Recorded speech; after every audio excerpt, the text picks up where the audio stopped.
నమస్తే అండి. ఈరోజు మా లంచ్ రెసిపీ వచ్చేసి సొరకాయ పప్పు అండి. పెసరపప్పుతో చేస్తే బాగుంటుందండి సొరకాయ పప్పు, కానీ నేను ఈరోజు కందిపప్పుతో చేస్తున్నానండి. నా స్టైల్లో నేను ఎలా చేస్తాను ఏంటనేది చూడండి. ఆల్రెడీ సొరకాయ ముక్కలు అవి తరిగేసి ఉంచుకున్నానండి. కావాల్సినవి పచ్చిమిరపకాయలు, సొరకాయ ముక్కలు, ఆ ముక్కలకు తగ్గట్టు కందిపప్పు కూడా పెట్టి ఉంచుకున్నానండి. కొంచెం చింతపండు నానబెట్టుకుని ఉంచుకున్నాను. ఈరోజు కుక్కర్లో చేస్తున్నానండి, విడిగా పెట్టలేదు, కుక్కర్లో చేస్తున్నాను. పప్పు కడిగేసుకుని కుక్కర్లో పెట్టుకున్నాను.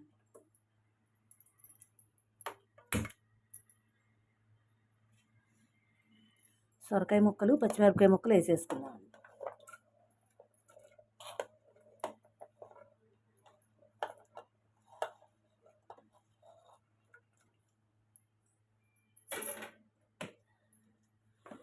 పసుపు కూడా వేసుకుందామండి దీంట్లోనే.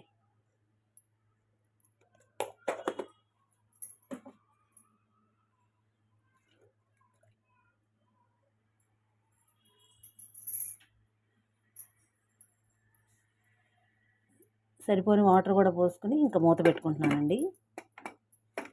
4 విజిల్స్ వచ్చేదాకా ఉంచుకుందామండి. 4 విజిల్స్ వచ్చాయండి, కట్టేశాను. ఇంకా ఓపెన్ చేస్తాను.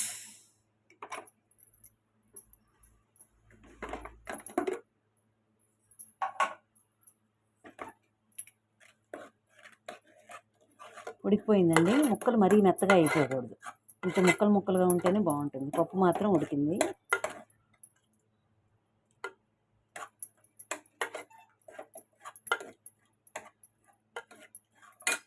మళ్ళీ ఒకసారి స్టవ్ ఆన్ చేసుకుందామండి. ఇప్పుడు దీంట్లో సరిపోని ఉప్పు వేసుకుందాం.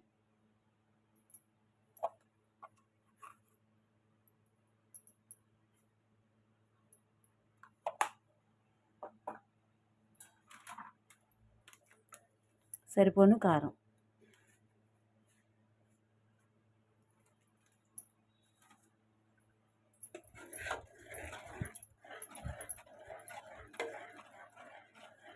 ఇట్లా బాగా కలిపేసుకుందామండి. ఒకసారి కలిపేసుకుని ఇప్పుడు మనం చింతపండు నానబెట్టుకున్నాం కదండి, అది రసం తీసి ఉంచుకున్నాను.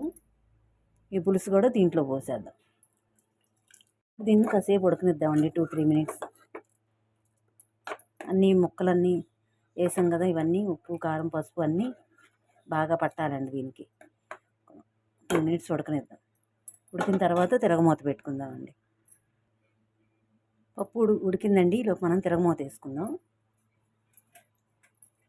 ఆయిల్ హీట్ అవుతుంది.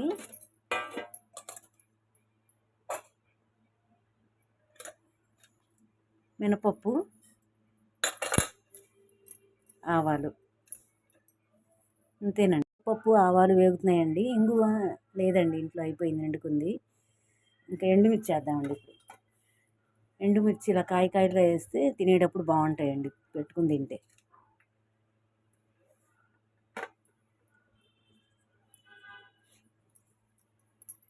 దీంట్లోనే కరివేపాకు కూడా వేద్దాం. తిరగమూత వేగిందండి, పప్పులో వేసేసుకున్నాం.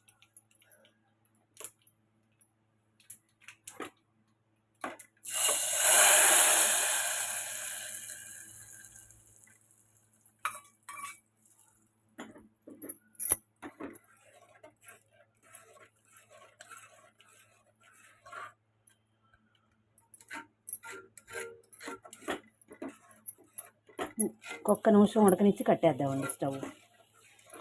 ఇంకా అయిపోయినట్టేనండి. టేస్ట్ చూసి ఒకసారి ఉప్పు ఏదైనా సరిపోతే వేసుకోవాలండి. అయిపోయిందండి, పప్పు రెడీ అయిపోయింది. ఎంతో టేస్టీగా ఉండి సొరకాయ పప్పు రెడీ అయిందండి.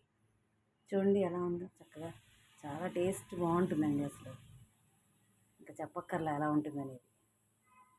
ఇంతేనండి ఈరోజు వీడియో.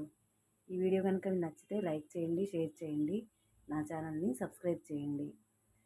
ఒకసారి ఇలా ట్రై చేసి చూడండి. నేను చేసినట్టు నేనైతే ఇలాగే చేస్తానండి. ఉల్లిపాయ అవేం వేయం, మేము ఇలాగే చేస్తాం. ఒకసారి మీరు కూడా ట్రై చేసి చూడండి. థ్యాంక్ యూ ఫర్ వాచింగ్ అండి.